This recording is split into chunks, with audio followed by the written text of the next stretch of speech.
مرقه عقده، اللحم طايب زبده، ليبولات طريين ومحافظين على الشكل ديالهم، وزيد بنت العرق. هذا هو المتوم العاصمي اللي يعتمدوا عليه معظم الجزائريين كاول وصفه للشهر الكارم. في طاجين ندير مغرفه كبيره تاع سمن مدينه، السمن اللي تربينا عليه ويزيد بنا للاطباق ديالنا، ونزيدوا لهم مغرفه كبيره تاع الزيت. ولا درتوا اللحم الغنمي اكتفوا غير بالسمن، انا درت بقري. نملح اللحم ديالي باش ما يجينيش صامت ونخليه يتقلى، وردوا بالكم يتحمر، راح تجيكم المرقه تاعكم كحله. نزيد لهم الثوم، رشه تاع فلفل كحل وعود قرفه. واذا حبيتوا المرقه ديالكم تجيكم معسله، البصل ما ترحوش في الاشواغ، مرقوا في الطرف بما يكون سخون وغطوه.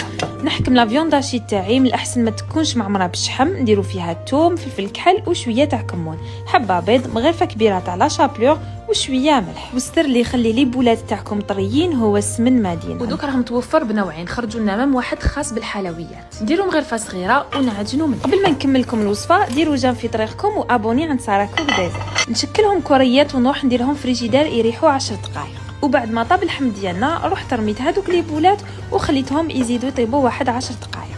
وللتزيين حمصت حفنه تاع لوز.